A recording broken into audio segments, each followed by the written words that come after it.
제주 지역의 국내 최초 해상풍력발전단지 공사가 시작되면서 어민들이 반발하고 있습니다.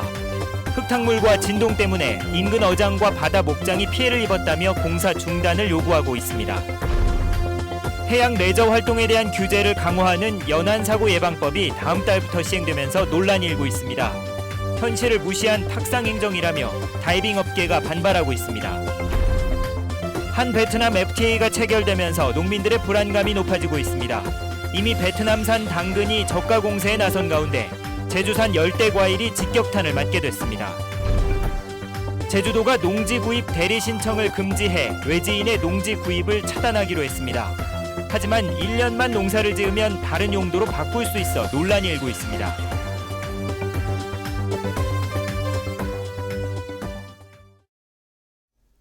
여러분 안녕하십니까? 뉴스데스크 제주입니다. 최근 제주도 서쪽 바다에 우리나라에서 처음으로 해상 풍력발전단지를 만드는 공사가 시작됐는데요. 이 공사가 시작되자마자 흙탕물과 진동 때문에 피해를 입었다며 어민들이 반발하고 있습니다. 권혁태 기자가 취재했습니다. 해안에서 500m 정도 떨어진 바다. 바지선에 세워진 크레인에서 긴 줄이 바다로 떨어집니다. 7톤짜리 줄을 달아 바닷속 안반을 부수는 작업입니다. 이 일대 바다에는 내년 8월까지 3km에 걸쳐 풍력발전기 10대를 설치하는 공사가 진행되고 있습니다. 문제는 공사를 진행하면서 발생된 토사와 부유물들이 인근 어장을 덮친다는 겁니다.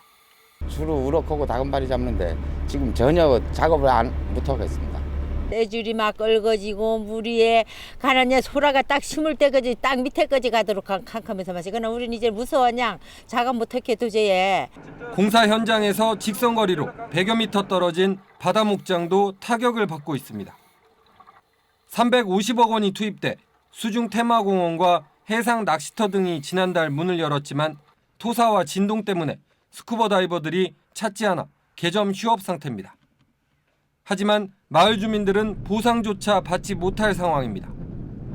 공사가 직접적으로 이루어지는 마을의 경우 보상이 이루어졌지만 조류의 영향으로 어장 피해를 보는 마을의 경우 공사 지역이 아니라는 이유로 보상에서 배제됐기 때문입니다. 피해가 발생하지 않도록 사전에 조사해서 방어를 할 수 있도록 지금 저희들이 사업자를 계속 지도를 하고 있기 때문에 큰 문제는 발생하지 않을 것으로 생각하고 있고요. 주민들은 당장 공사를 중단해야 한다는 입장이지만 공사업체 측에서는 법적인 문제가 없다며 강행하겠다는 입장이어서 갈등이 커지고 있습니다. MBC 뉴스 권혁태입니다. 정부가 낚시 어선을 타고 스쿠버 다이빙을 할 수 없도록 규제하는 바람에 제주 지역 다이빙 업계가 도산 위기에 처했는데요. 이번에는 보름 전에 신고해야 다이빙을 허용하겠다고 하는 바람에 다이빙 업계가 탁상 행정이라며 반발하고 나섰습니다. 김현선 기자가 보도합니다. 희귀 산호와 다양한 어종이 서식해 스쿠버 다이버들의 천국이라 불리는 문섬. 이맘때면 전국 각지에서 몰려드는 스쿠버 다이버들로 붐벼야 하지만 요즘은 다이버들을 찾아볼 수 없습니다.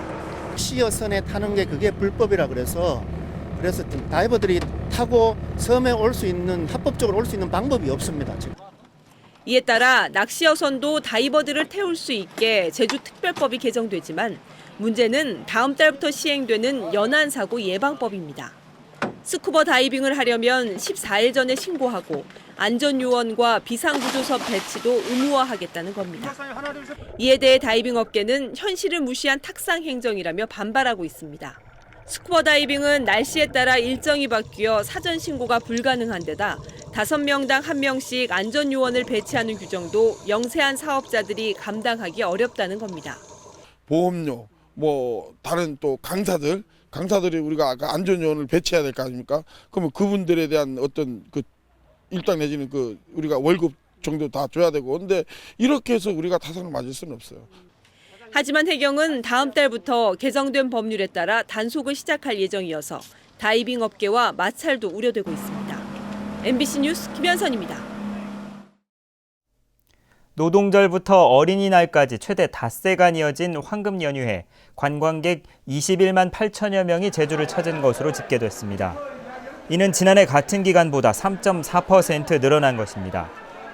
이 가운데 내국인은 16만 8천여 명으로 1.4% 늘었고 외국인은 4만 9천여 명으로 24% 늘었습니다.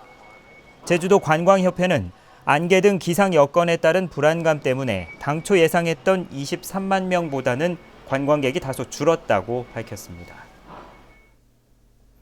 지난해 제주공항 국제선 면세점 특허를 따낸 한화 갤러리아가 운영 첫 해부터 흑자를 냈다고 밝혔습니다. 이는 국내 면세점 사상 가장 짧은 기간에 흑자를 낸 것으로 한화는 올해 900억 원의 매출액을 목표로 잡았습니다. 한편 올 들어 제주적 면세점 매출액이 급증하면서 3월 대형 소매점 판매액 지수는 162.6으로 지난해 같은 기간보다 17% 올랐습니다. 우리나라와 베트남의 자유무역협정이 체결되면서 제주 농민들의 불안감이 높아지고 있습니다. 중국산보다 더 싼 베트남 농산물이 들어올 경우 1차 산업이 사실상 붕괴된다는 이야기까지 나오고 있습니다. 이소연 기자입니다. 국내 최대 당근 주산지인 제주시 구자읍에서는 지난해 당근을 자율적으로 폐기하자는 결의대회가 열렸습니다. 한 아세안 FTA로 지난 2010년부터 관세가 철폐된 베트남산 당근이 쏟아져 들어오면서 가격이 폭락했기 때문입니다.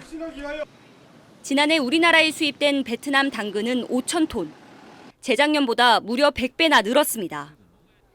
제주산보다 20%나 싼 데다 국내 당근과 같은 종자를 베트남으로 가져가 심은 뒤 역수입까지 하고 있기 때문입니다. 지난해 이제 농약값이라든지 비료 때도 아직 상환 못한 상황 농민들이 상당히 많습니다. 이런 상황에서 또다시 이제 다른 이제 중국 단위 베트남산 수입 당근까지 같이 들어오면 점점 우리 제주산 당근이 설자를 잃지 않을까. 현재 베트남의 경우 당근 저온 저장 창고 시설이 부족해 국내에 연중 들어올 수 없지만 이번 FTA 체결과 함께 시설까지 확보가 된다면 중국산에 이어 수시로 들어올 수 있어 위기감이 더욱 고조되고 있습니다. 또한 베트남 FTA에 따라 열대과일과 마늘, 생강과 돼지고기 등도 10년 안에 관세가 사라집니다. 2025년부터는 값싼 베트남산 망고와 용과 등이 무관세로 수입된다는 겁니다. 기후온난화로 열대과일 재배가 급증하는 제주 지역은 타격을 입을 수밖에 없고 감귤 소비에도 영향을 미칠 것이라는 관측도 나오고 있습니다. 값싼 열대과일하고 감귤하고 비교했을 때 소비자들이 그만큼 열대과일도 소비하고 같은 시장 내에서 그만큼 양이 많아진다는 얘기이기 때문에 그만큼 감귤의 가격이 폭락하고 하지만 제주도는 한 베트남 FTA에 따른 피해가 얼마나 될지 분석도 하지 못한 상황이어서 대책도 불투명한 실정입니다. MBC 뉴스 이소연입니다. 부동산 투기와 개발을 목적으로 외지인이 농지를 대거 사들이면서 농지 잠식이 심각한데요. 제주도가 농사 짓는 사람만 농지를 소유할 수 있다는 경자 유전의 원칙에 따라 관리를 강화하기로 했지만 실효성엔 의문이 제기되고 있습니다. 현재훈 기자가 보도합니다. 서귀포에 사는 김모 씨가 지난 2011년부터 한림읍 금능과 원림리 일대에서 취득한 농지는 170필지에 32만 제곱미터. 하지만 농지 대부분이 방치돼 오다 제주시에 적발됐고 뒤늦게 일부 농지에 소철을 심었습니다. 자격 목적으로 취득하지 아니한 것이 밝혀졌기 때문에 그것을 작용을 하십시오 해가지고 1년 동안 처분 의무 부과를 제주시에서 그분한테 내린 겁니다. 최근 농지가 투기의 대상이 되면서 외지인이 지난해 사들인 농지는 7,400필지에 860만 제곱미터로 최근 2년 사이 2배 이상 늘었습니다. 이에 따라 제주도는 투기와 개발 목적의 농지 취득을 못하도록 농지 관리 강화 방침을 오는 11일부터 시행합니다. 우선 본인만 농지 취득 자격 증명 신청을 하도록 하고 다른 지방에 사는 외지인의 경우 사실상 농사가 불가능한 만큼 농업 경영 계획을 엄격히 심사하기로 했습니다. 앞으로는 농지는 자격 목적이 아니면 농지 취득이 어렵게 되고 특히 그 자격을 빌미로 해서 농지 투기 대상 부분들이 상당히 근절될 것으로 전망되고 있습니다. 하지만 농지를 취득한 후 1년 동안만 농사를 지으면 농지 전용 신청이 가능하도록 한 것은 실효성 논란이 일고 있습니다. 한 번 농사 짓고 그게 가능하다고 그러면 외지인들이 언제든지 제주도 농지를 취득하고 또 투기성으로 취득이 가능하다고 이제 생각이 들어져서 제주도가 농지 관리를 강화하기로 했지만 전용에 따른 자경 기간과 실태조사의 신뢰성에 의문이 제기되면서 가시적인 성과로 이어질지 주목됩니다. MBC 뉴스 현재훈입니다. 우근민 전 지사 재임 시절 제주도의 승진 인사와 개발사업 인허가가 불공정했다는 감사원의 감사 결과와 관련해 원희룡 지사가 도정의 수장부터 공직사회에 사조직을 만들어 잘못된 편가르기를 했다며 우 전 지사를 비판했습니다. 원희룡 지사는 오늘 직원조회에서 이같이 말하고 인사와 인허가, 예산 편성에 고질적인 병폐를 뿌리 뽑고 감사위원회의 독립성을 감사원 수준으로 높이겠다고 밝혔습니다. 제주도가 세계 전기자동차 협회로부터 전기차 모범 도시상을 받았습니다. 세계 전기자동차협회는 오늘 경기도 고양시에서 열린 전기자동차 국제학술대회 개막식에서 제주도와 미국 세크라멘토, 노르웨이 오슬로 등 3곳에 전기차 모범 도시상을 수여했습니다. 전기차 모범 도시상은 전기차 보급과 투자에 기여하거나 전기차 정책을 장기적으로 계획해 국제적으로 모범이 되는 대표 도시에 주는 상입니다. 오늘 오전 9시쯤 제주시 차귀도 북서쪽 7km 해상에서 전남 여수 선적의 85톤급 트롤 어선 선장 51살 명모 씨가 혈중 알코올 농도 0.05%인 상태로 항해하다 해경에 적발됐습니다. 해사안전법에 따르면 혈중 알코올 농도 0.03% 이상인 상태에서 배를 조종하면 2년 이하의 징역형이나 1,500만 원 이하의 벌금형을 받게 됩니다. 지난달 19일 제주시 연동에서 가스 폭발 사고가 발생한 다세대 주택에 새들어 살던 42살 신모 씨가 화상 치료를 받아오다 보름 만에 숨졌습니다. 뉴스데스크 제주였습니다. 여러분 고맙습니다.